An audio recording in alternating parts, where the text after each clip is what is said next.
Waheguru Ji Ka Khalsa, Waheguru Ji Ki Fateh. I'm delighted to offer this very short dedication to Bhai Avtar Singh. Bhai Avtar Singh has had a profound impact on Kirtan in general, but Gurmat Sangeet particularly, through their lifelong dedication and commitment to the Gurmat Sangeet genre, together with their brother Bhai Gurjan Singh and with Bhai Swarn Singh, who accompanied them on the Jori for all their life. Bhai Sahib Ji have influenced, inspired and impacted tens of thousands of Kirtan practitioners and Sikhs in general, and their legacy is enshrined, it's captured, and that flame is carried by Bhai Avtar Singh Ji, who we speak very regularly with, who are a tremendous source of inspiration and assistance and help. I first met Bhai Avtar Singh Ji in the 1970s. In the 1970s, they came to Guru Nanak Gurdwara in Smethwick High Street. I was very small at that time. I mean, I don't remember all the Kirtan that they did. I must have been maybe 6-7 years old when they did Kirtan at the Gurdwara. But I think those echoes of that Darbar, the Tuna, the Shabd, the Surah, the Tal, I think they became ingrained in my DNA without me realizing it. They told a story once when they came, I think it was 2004. What happened was that at Guru Nanak Gurdwara, the kitchen was being renovated. For a little while, the langar came from home, so the Sangat used to bring the langar from home. I mean, I'm talking about a time when there was just one Gurdwara in Birmingham. ਤਾਂ ਫਿਰ ਸਾਰੀ ਸੰਗਤ ਉੱਥੇ ਸ਼ਾਮਲ ਹੁੰਦੀ ਸੀਗੀ, ਉੱਥੇ ਇਕੱਠੀ ਹੁੰਦੀ ਸੀਗੀ. And there was a time ਫਿਰ ਬੀਬੀਆਂ ਨੇ ਜਿੱਦਾਂ ਵਾਰੋ ਵਾਰੀ, they used to bring the prashada. And my mom made parathe one day and she brought them. And they absolutely loved them, and they did a benti if mom could bring the prashada every day. So they reminded mum of this in 2004 when they did Kirtan at our house. At the same time, Bhai Sahib Ji came and they toured the UK. This is a photo of them at Gurdwara Nanaksar with another very blessed entity, a very blessed individual, Baba Gurjan Singh. And udo jad unhone ne Kirtan kita, we accompanied them, we kind of followed them everywhere. And that was a time when I was kind of yearning, I was very hungry for knowledge. I still am, at least I like to believe I still am. And, we accompanied them everywhere, had the kind of the blessings of even driving them to various kind of places. And we kind of were able to ask them lots of questions. I'm sure they must have got sick of all the questions I was asking, but I was constantly asking them questions about Gurmat Sangeet.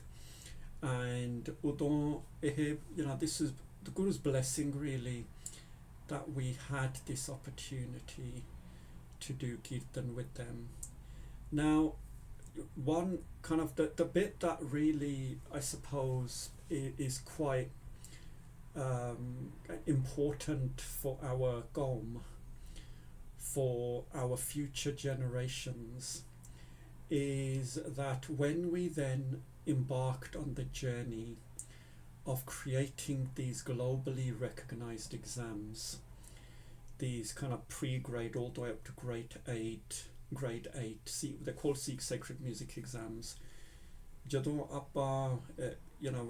we started on this journey, at the forefront of my mind was that we must capture the legacy and the repertoire, or at least a fraction of the repertoire of Bhai Avtar Singh, and these bandashah, these rita that have travelled through their family for many generations.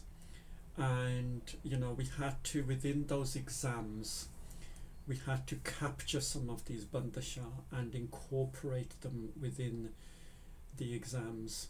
So what we did was we consulted Bhai Avtar Singh Ji, who have, like I say, just they're constantly available with advice any hour of the day.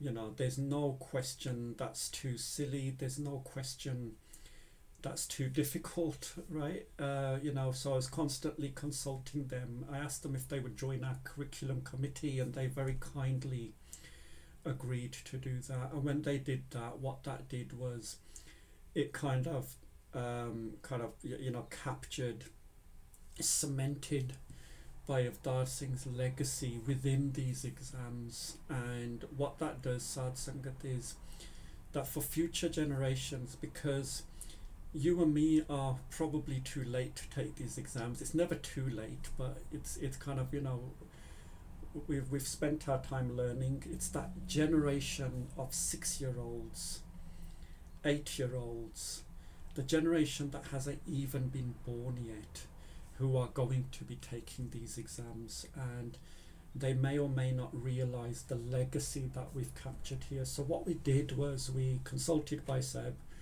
Avtar Singh and asked for guidance.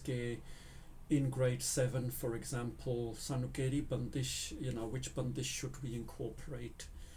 And they then pointed us to, Bandishah, gave us lots of ideas, even sent us recordings I'd never heard before, and recordings which are not captured in the book either. Bhai Sahib wrote 2 books. Those books were an absolute source of inspiration for me when I was embarking on this journey. To see all this bandashah captured, recorded, must have taken Bhai Sahib so long to do all this work. So, some of these bandashah weren't even in the books. So I felt that I was, that this was a tremendous responsibility, really, to capture these, to record them, to kind of, get all the notation right, get all the notation correctly kind of enshrined, and the shabd to be correctly enshrined.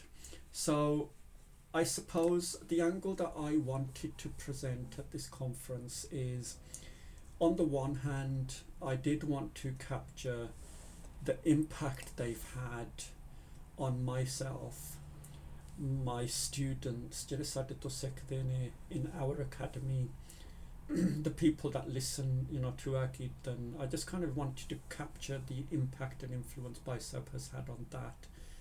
But I also wanted to capture that their legacy, it lives in many different forms. It lives through the Kirtan, for example, of Bhai Avtar Singh, and also Bhai Baldeep Singh as well, who's kind of captured that legacy and is also spreading and sharing that legacy. It carries itself through individuals. It carries itself through our memory as well.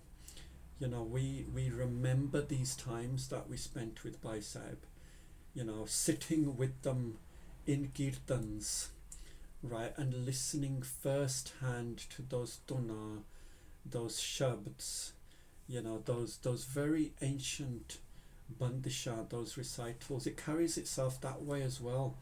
It carries itself through DNA, because when you're a child and you don't remember this, what you don't realize is all the impact everything around you is having.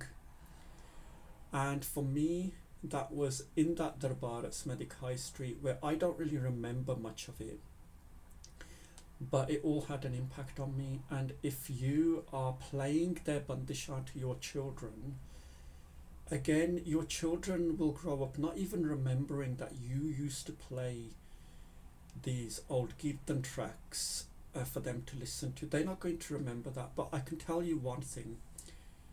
Just as you showing all your love to that child has an impact on their DNA, they don't remember the love that you gave them at 2 years old.